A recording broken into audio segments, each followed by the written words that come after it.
Nigerian veteran radio journalist Hamisu Danjibga has been found dead in northwest Zamfara state 3 days after he was declared missing. Danjibga worked with the Voice of Nigeria for many years, where he reported extensively on the widespread insecurity in Zamfara state. He was declared missing in the early hours of Monday before his body was found in a pit behind his house. Danjibga's death is described as murder carried out by the terrorist organization. The Nigerian Union of Journalists, NUJ, and other press organizations have condemned the alleged killing of Danjibga. Zamfara State Governor Dauda Lawal has ordered security agencies to investigate the incident.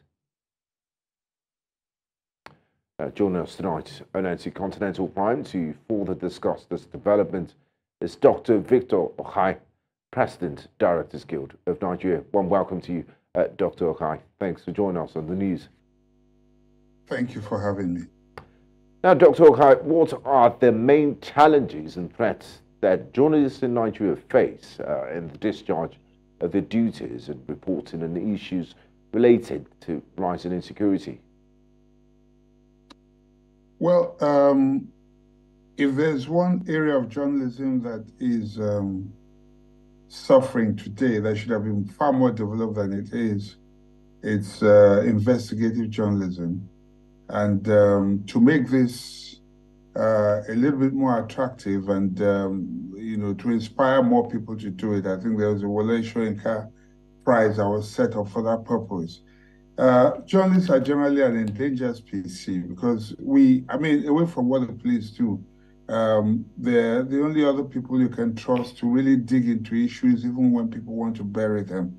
And this particular reporter has been very dogged in his reports, in his investigations, and in his coverage of the activities of bandits and terrorists in Zamfara. You know, Zamfara is a state in the northwest that has been bedeviled by banditry and terrorism it's been protracted for quite a while. So, and he incidentally happens to be a very influential and loud voice in this regard. So it's like what has happened to a few journalists before him now. It's sad that this dastardly act has to happen. It may not be like at this preliminary investigations have shown that he may not be totally unconnected with his activities on the job. Dr. Okhai, how has the Nigerian government responded to the safety concerns of journalists covering insecurity, and in general, what measures have they taken to protect them, and do you have any suggestions on what steps they can take to further protect journalists in the course of their duties? Well, other than when reporters, for instance, go embedded with the military, for instance, when they go to the enclaves of the terrorists, like happened in Sambisa, where a few journalists every once in a while are taken into these enclaves. In what you call in journalism an embed, they're with their protective gear, bulletproof and all that, and they have all that protection.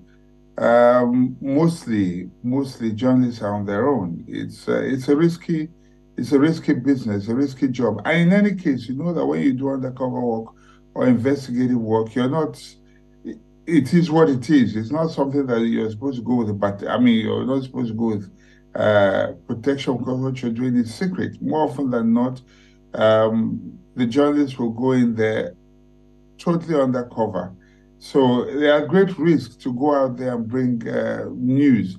Well, we've heard the governor say that they're going to do something about this, but this is more like medicine after death.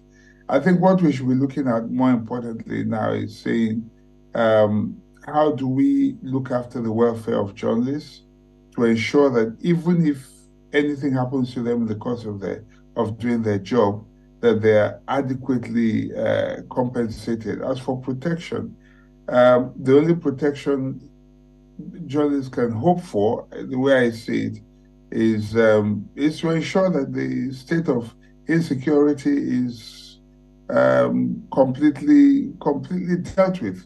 I mean, as long as there's terrorists, as long as there's banditry, journalists and all citizens alike are endangered, unfortunately.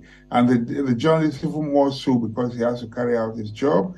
He has deadlines to meet. His editors and his producers will want to get a report from him. Now, finally, Dr. Okhai, before I let you go, what role do media organizations and international bodies play in advocating for the safety of journalists in Nigeria? I know you did touch on a few points in this, and what impact have their efforts had so far? Are they doing a lot, especially Nigerian media organizations? Well, I think the issue of media organization is very, very important because usually the first line of protection is your media organization. I know one or two, for instance, whose reporters go into to cover riots and all that, and they wear bulletproof. I mean, I'm talking about Nigerian stations. They wear bulletproof vests and hats to protect their heads against any flying missile stones or whatever the case may be. So it really starts from that. It's important to give your journalists, your reporters, that confidence, you know. And as you know, when you have foreign journalists come to this country, they go out with protection. You know, they have arms. There are places where if they have to go to, they have to be protected. I think it's very, very important. There are some stories you can't go and cover on your own without police protection. So it starts with that. The media houses have to apply, you know, to this, I mean, if like covering riots and things like that, you know, to make sure that, or to go and cover areas where you have bandits. It's not only when they're embedded with the military. They should be able to provide them with cover, police protection. That is very, very important. And more importantly, and also important is to ensure that they have adequate insurance coverage and compensation in case anything happens to them, you know, both in terms of health, in terms of death. And there must also, and this is where there must be concerted efforts by all as one, because what happens to one could happen to the next and happens to all as far as I'm concerned. Okay, thank you. It's important there must be zero tolerance for anything that happens to journalists, including kidnapping. There must be zero tolerance for it. Thank you very much, Dr. Victor Okhai, President Directors Guild of Nigeria, for joining us at SC Continental Prime. Thank you for having me.